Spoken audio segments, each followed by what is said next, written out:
దేవునికి వందనాలు. దేవుని యొక్క మహాకృపలో దేవుడు మనకిచ్చినటువంటి యొక్క చక్కని తరుణం కొరకే దేవునికి వందనాలు చెల్లిస్తూ ఉన్నాం.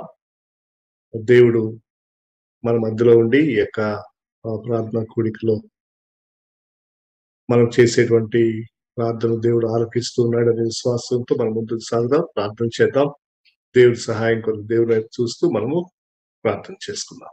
కృపయు కనికరముల మా ప్రియ పరలోకపు తండ్రి, మహోన్నతులను సజీవుడైనటువంటి మా దేవ, ఈ ప్రత్యేకమైన సమయంలో నీ పాదాలు చెంతకు వస్తున్నాం నాయన. మీ యొక్క పరిశుద్ధమైన లేఖనాల్లో నుండి మీ సత్యాలను మేము గ్రహించినట్లు నీ కృపతో మమ్మల్ని నింపండి. నీ సహాయము మీ సన్నిధి మాత్రం ఉంచండి. ప్రభాని దైవ చేతులకు అప్పగించుకుంటూ యేసుక్రీస్తు ప్రభాని ఘనమైన నామం పేరిట ప్రార్థించి వేడుకుంటున్నాం తండ్రి, ఆమేన్. 2వ రాజుల గ్రంథము 6వ అధ్యాయము 17వ వచనం నుండి 20వ వచనం వరకు మనం చదువుతాం. దయచేసి మన బైబిల్ గ్రంథాలు ఈ భాగాన్ని తీయాలని కోరుతున్నాను. తెలిసి ఉంచుదాము. యెహోవా వీడు చూచున్నట్లు దయచేసి వీని కండ్లను తెరువమని ఎలీషా ప్రార్థన చేయగా, యెహోవా ఆ పనివాని కండ్లను తెరవజేసిన గనుక వాడు ఎలీషా చుట్టూను పర్వతము అగ్ని గుర్రముల చేత రథముల చేత నిండి చూచెను. ఆ దండువారు అతను సమీపించినప్పుడు ఎలీషా ఈ జనులను అంధత్వంతో మొత్తుకొని యెహోవాను వేడుకొనగా, ఆయన ఎలీషా చేసిన ప్రార్థన చొప్పున వారి అంధత్వంతో మొత్తెను. అప్పుడు ఎలీషా, ఇది మార్గము కాదు, ఇది పట్టణము కాదు, మీరు నా వెంట వచ్చిన ఎడల మీరు వెదకి వారి యొద్దకు మిమ్మల్ని తీసుకుని పోవద్దని వారితో చెప్పి షోమ్రోను పట్టణంలోకి వారిని నడిపించెను. వారు షోమ్రోనులోనికి వచ్చినప్పుడు అతడు, యెహోవా వీరు చూచినట్లు వీరి కండ్లను తెరవమని ప్రార్థన చేయగా, యెహోవా వారి కండ్లను తెరవజేసిన కనుక వారు తాము షోమ్రోను మధ్య ఉన్నామని తెలుసుకొనిది. ఇది మనం ఒక చక్కని వాక్య భాగం చదువుకున్నాం. రాజుల 2వ గ్రంథంలో ఎలీషా యొక్క పరిచర్య చూస్తే, ఎలీషా ఏలియా యొక్క శిష్యుడని మనకు తెలుసు. ఏలియా తర్వాత పరిచర్యలో, ఈ ప్రవక్తల పరిచర్యలో దేవుడు ఎలీషాని ఏర్పరచుకున్నాడు. ఏలియా చాలా అద్భుతమైనటువంటి కార్యాలు పరిచర్య చేశాడు, చాలా గొప్ప కార్యాలు చేశాడు. ఒక గొప్ప ప్రవక్తగా ఏలియాకు పేరు ఉన్నట్టు మనకు తెలుసు.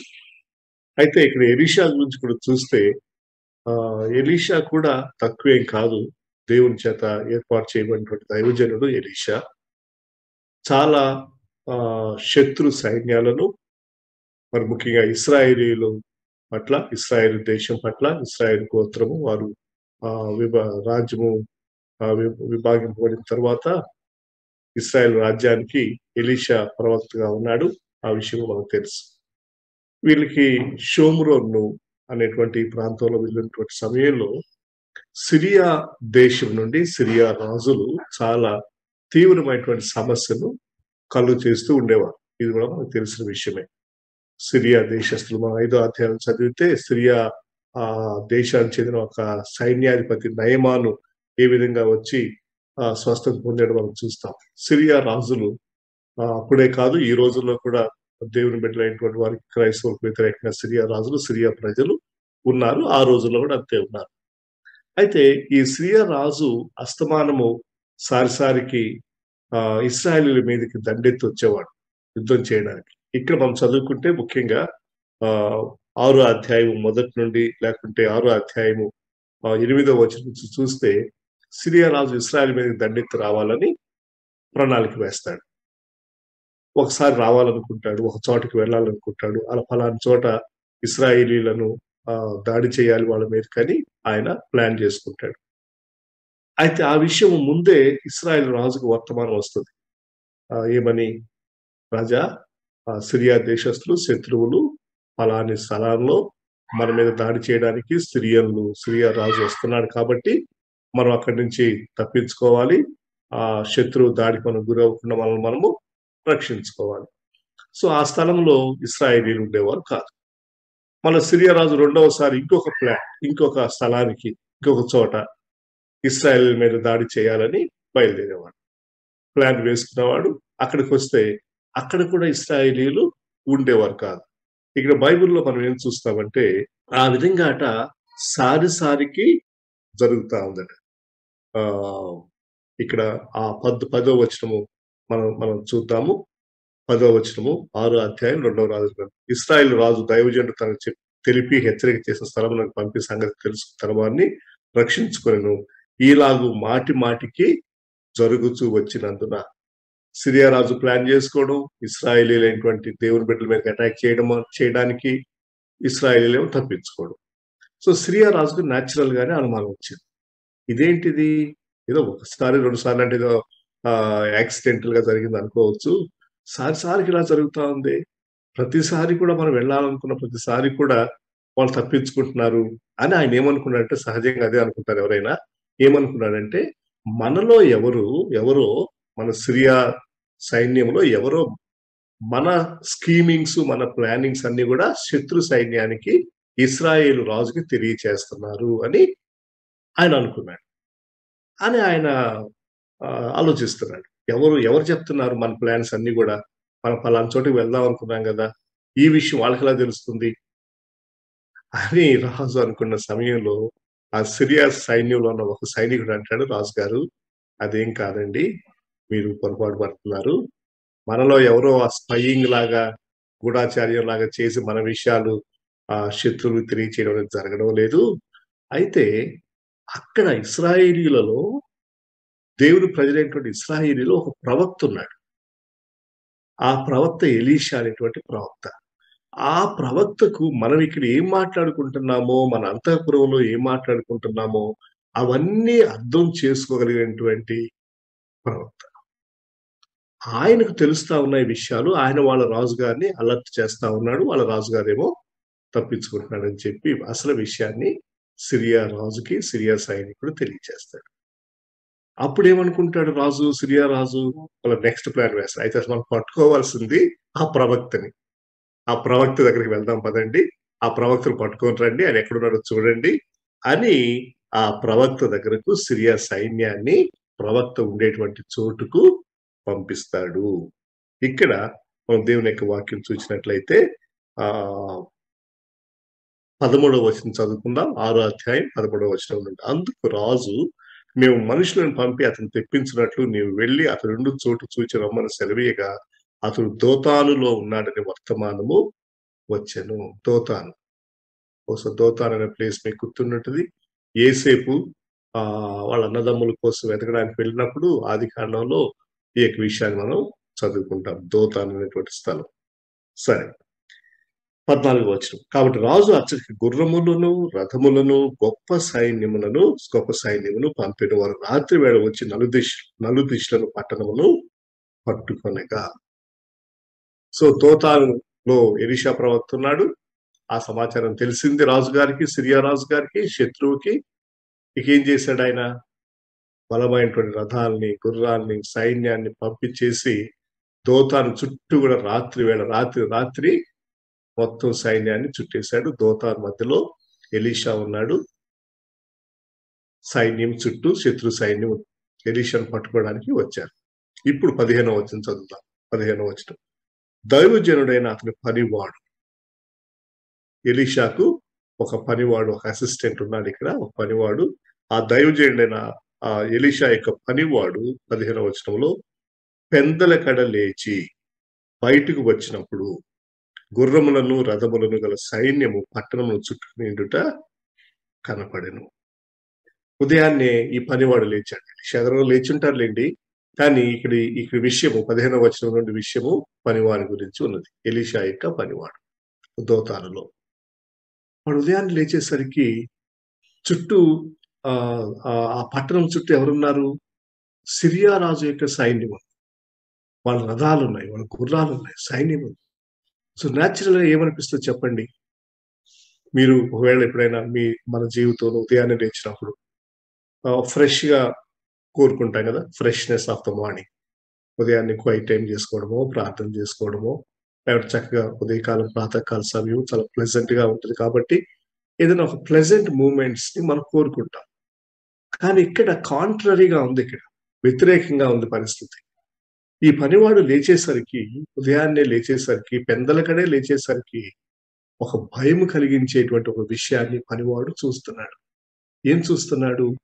శత్రు సైన్యాలు, రథాలు, గుర్రాలు చుట్టుకుని ఉండడం చూస్తాడు. సహోదరి, సహోదరుడా, ఒక్క నిమిషం ఆగి ఆలోచించేద్దాం. మన జీవితాల్లో ఎప్పుడైనా సడెన్‌గా ఇలాంటి పరిస్థితి ఎదుర్కొన్నామా? ఒక ప్లెజెంట్ మూవ్‌మెంట్‌ని ఎక్స్‌పెక్ట్ చేసేటువంటి సమయంలో భయం కలిగించేటువంటి విషయం మన ఎదురు కనపడితే మన రియాక్షన్స్ ఎలా ఉంటాయి? మనం ఎలా ఉంటాం ఆ టైంలో? అమ్మో! ఇదేంటి? ఏం జరుగుతుంది? What is happening in my life? నేనిది కోరుకోలేదే, లేకపోతే ఇలా ఇలా జరుగుతుందని అనుకోలేదే. ఏంటిది? ఎందుకు సడెన్‌గా ఇది జరుగుతా ఉంది? What is happening? ఇలాంటి రకమైనటువంటి ఆలోచనలు రావడము సహజం. మనం కూడా ఒకవేళ మీరెప్పుడన్నా అలాంటి పరిస్థితి మీ జీవితంలో మీరు ఎదుర్కొన్నారా? ఎప్పుడైనా మీ జీవితంలో సడెన్‌గా ఇలాంటి షాక్ వచ్చిందా? ఎప్పుడు ఇది ఊహించలేదే, ఇలా జరుగుతుందని అనుకోలేదే, ఏంటిది? ఏంటి ఏంటి ఈ భయం కలిగించేటువంటి, ఈ భీతి కలిగించేటువంటి విషయమని ఆలోచన ఉంటది. అయితే చాలా ఆశ్చర్యకరమైనటువంటి విషయం. దేవుడు చేసే కార్యాలు, దేవుడి బిడ్డల జీవితాల్లో దేవుడు చేసే కార్యాలు చాలా ఆశ్చర్యంగా ఉంటాయి. అవి మన ఊహకు అందవు, గోచరం కావు. కానీ గాడ్ ఈజ్ ఎట్ వర్క్. దేవుడు మన జీవితాల్లో పనిచేస్తున్నాడు. ఆయన బిడ్డలైనటువంటి వారిని దేవుడు విడిచిపెట్టడు. ఇది చాలా వాస్తవం. 15వ వచనంలో వాడు చాలా భయపడ్డాడు. దైవజనుని దగ్గరికి వెళ్ళాడు. అయ్యో! నా ఏలినవాడా!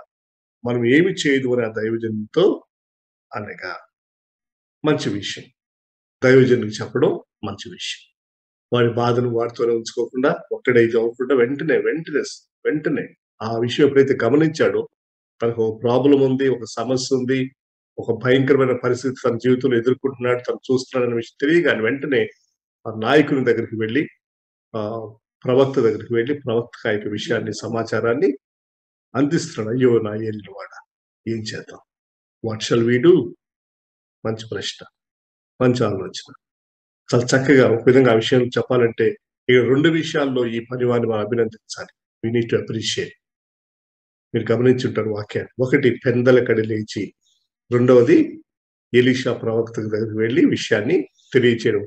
నాకనిపించింది ఈ వచనం చదివినప్పుడు, ఈ రెండు కూడా ఈ పనివానిలో, ఈ చిన్నవానిలో ఉన్నటువంటి మంచి విషయాలు అని నాకనిపించింది. Early, getting up early in the morning.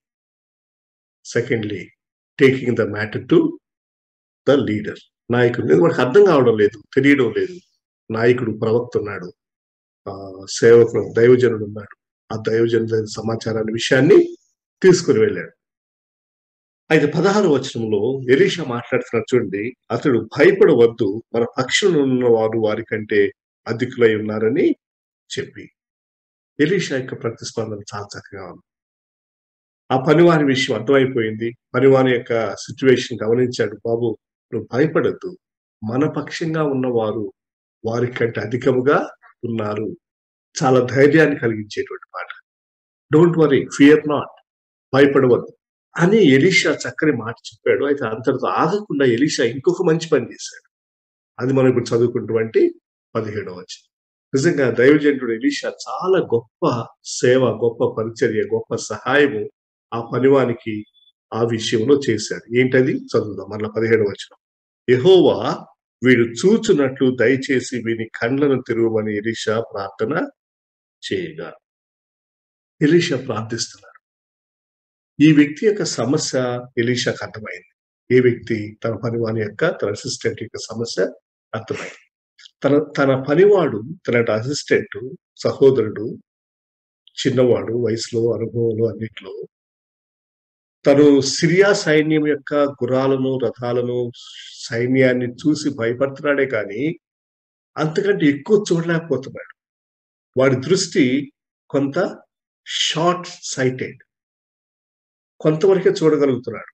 ఆ ఎదురుగా కనిపించేటువంటి సైన్యాలను, ఎదురుగా కనిపించేటువంటి సమస్యను మాత్రమే చూడగలుగుతున్నాడు. ఎలీషా అంటాడు, ఎలీషా ఆ బిడ్డ పక్షంగా దేవునికి ప్రార్థన చేయడం మొదలుపెట్టాడు. యెహోవా, దైవజనుడు ఎలీషా చేసిన ఒక గొప్ప సహాయం. ఈ వ్యక్తి యొక్క సమస్యను గుర్తించటము. అదేంటది? Short sightedness. సమస్యను మాత్రమే చూస్తూ, సమస్య కంటే అంతకంటే ఎక్కువగా ఉన్నటువంటి దేవుని సహాయాన్ని చూడలేకపోవడం అనేటువంటిది ఈ బిడ్డ యొక్క సమస్య. అయితే దానికి చెప్పాడు భయపడవద్దని. కానీ అంతకంటే ఎక్కువ ఏంటో తెలుసా? దేవుని దగ్గరికి ఆ విషయాన్ని తీసుకుని వెళ్ళడం. Taking the matter to the lord. ప్రభు దగ్గరికి ఆ యొక్క విషయాన్ని తీసుకుని వెళ్ళు. వీళ్ళిద్దరికీ ఉన్న వ్యత్యాసాన్ని చూసారా? పనివాడు సమస్యను చూచాడు. ఏంటా సమస్య? సిరియా సైన్యము, సిరియా రథాలు, సిరియా గుర్రాలు. పనివాడు ఏం చేశాడు? నాయకుని దగ్గరికి మాత్రమే సమస్యను తీసుకుని వెళ్ళాడు. నాయకుడు ఏం చేశాడు? పనివాడి సమస్యను గుర్తించాడు. పనివాడు వాడు ఎక్కడ లోపం ఉందో, ఎక్కడ తప్పు ఉందో గమనించాడు. వాడి ఆత్మీయతలో ఇంకా ఎక్కడ ఎదగలేదో గమనించాడు. ఆ విషయం గురించి ఏం చేస్తున్నాడు ఎలీషా ప్రవక్త? దేవుని దగ్గరికి సమాచారాన్ని తీసుకుని వెళ్తాడు. This is the difference. Taking to the lord, taking matters to the lord is higher level of spirituality, higher level of maturity. మన ఆత్మీయతలో, పరిపక్వతలో నాయకుని దగ్గర తీసుకుని వెళ్ళడం మంచిదే. ఇంతకుముందు మనం అనుకున్నాం, అది అభినందించదగ్గ విషయము, వీ నీడ్ టు అప్రిషియేట్ అనుకున్నాం. అంతకంటే ప్రాముఖ్యమైన విషయం ఏమిటంటే దేవుని దగ్గరికి విషయాలను తీసుకుని వెళ్ళడం. దేవుని దగ్గరికి వెళ్ళడం. Go to the lord, going to the lord.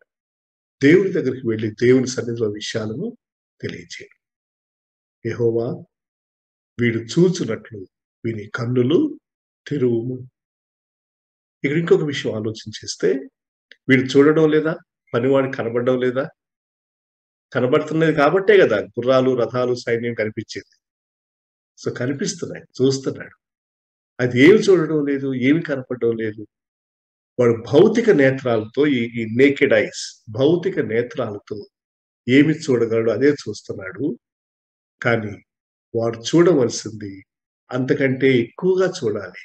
ఆత్మీయ నేత్రాలు కావాలి, ఆత్మీయ దృష్టి కావాలి. What he needed was spiritual eyes and spiritual sight. With our naked eyes we can see the natural things.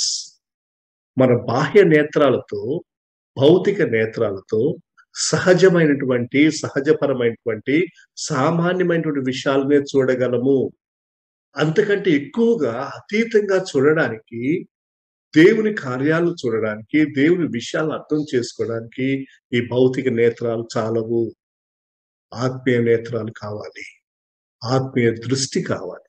ఈ రోజున నీ అవసరత, నా అవసరత, మన అవసరత ఏంటంటే, lord open my spiritual eyes so that I can see beyond the normal situation.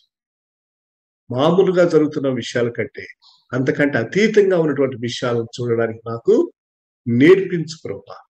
ఆ ఆత్మీయ దృష్టి నాకు దయచేయి ప్రభా. ఆ ఆత్మీయ నేత్రాలు నాకు దయచేయి ప్రభా. ఈ రోజున మనందరి ప్రార్థన అదే, నా ప్రార్థన అదే. మనమందరం కలిసి ఈ ప్రార్థన చేసుకోవాలి. మన పక్షంగా దైవజనుడు ప్రార్థన చేస్తున్నాడు, ఎలీషా ప్రార్థన చేశాడు. చాలా మంచి విషయం. నాకు అనిపించింది ఇంకొకళ్ళ గురించి కూడా, వేరే వారి గురించి కూడా మనం చేయగలిగిన ఒక మంచి ప్రార్థన ఇదే. మీరు ఎవరైనా సరే వేరే వారిలో ఏదైనా లోపం చూశారనుకోండి, వాళ్ళలో ఏదో కొంత స్పిరిచువాలిటీలో కొంత బ్యాక్ స్లైడ్ అయి ఉన్నాడు, లేదంటే వెనకబడి ఉన్నాడు, వాడంత ఎదగడం లేదు, ఆ సహోదరుడు, సహోదరి ఇంకా కొంత స్పిరిచువల్ గా మెచ్యూర్డ్ గా లేరు. ఏం చేద్దాం వాళ్ళ గురించి? ఏం చేయాలి?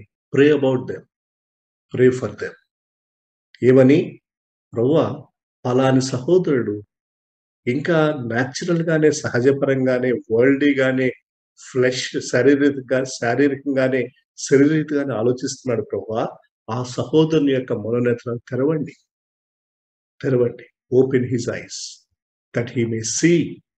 వాడు చూచున్నట్లు, చూడగలిగినట్లు అని మన సహవాసంలో, మన సహోదరి సహోదరులలో, మన సంఘంలో ఎవరైనా ఒకవేళ ఇలాగా ఈ పనివానిలాగా ఆత్మీయంగా కొంచెం తక్కువగా ఉన్నట్లయితే, అంత బలంగా ఆత్మీయంగా లేనట్లయితే, వాళ్ళ కొరకు మనం చేయగలిగినటువంటి ప్రార్థన, lord open their eyes, strengthen their spirituality, వాళ్ళ ఆత్మీయతను బలపరచు అని చెప్పి మనం ప్రార్థన చేయాలి. అప్పుడు దేవుడు అది ఎవరు చేస్తారు చెప్పండి? ఆత్మీయ నేత్రాలు తెరిచే పని ఎవరిది? నువ్వు తెరవగలవా? నేను తెరవగలనా? అది మంది కాదు. మనము 16వ వచనంలో చేసిన పని చేయగలం. ఏంటి నాయనా నువ్వు భయపడద్దు అని మన మాటలు చెప్పగలం.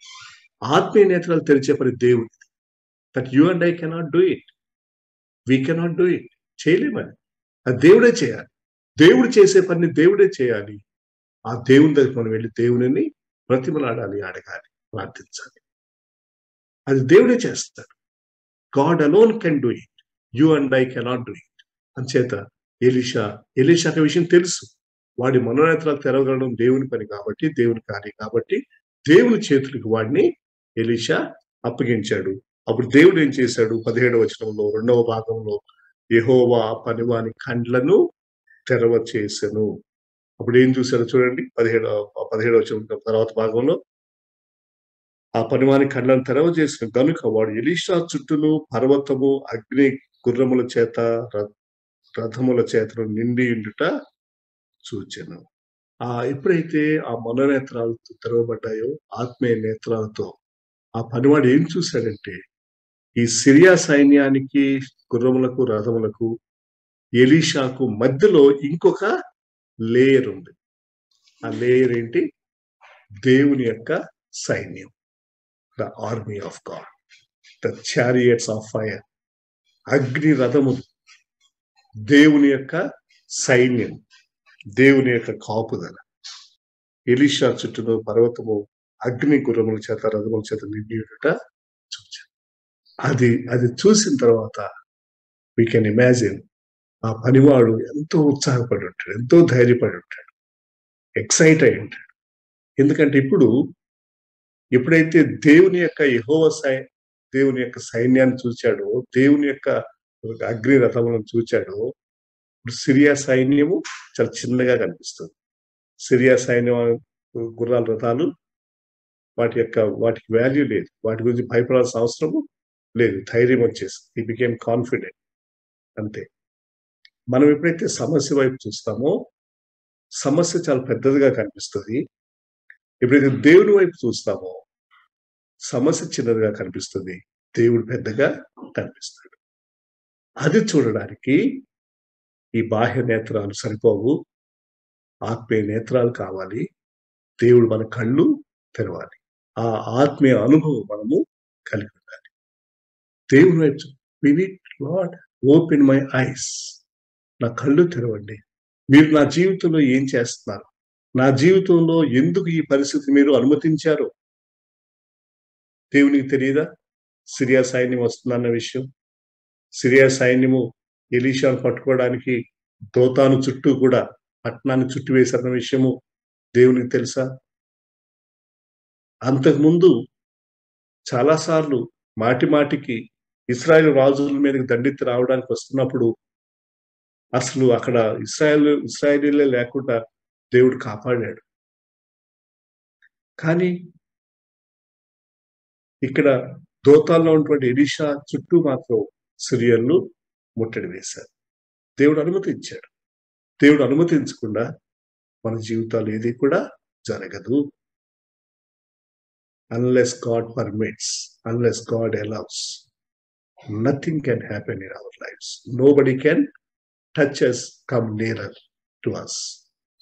ఎవరు మనం సమీపించలేదు, ఎవరు మన దగ్గరకు రాలేరు. దేవుడు అనుమతించాడు. అయితే అంతకంటే ఎక్కువైనటువంటి ప్రొటెక్షన్ ని దేవుడు మనకు అనుగ్రహిస్తాడు. చాలా చాలా ఉదాహరణ మన బైబిల్లో చూడగలం. షడ్రక్, మెషక్, అబేద్నెగోల జీవితంలో ఆ యొక్క అగ్ని గుండంలో పడకుండా దేవుడు కాపాడలేడా?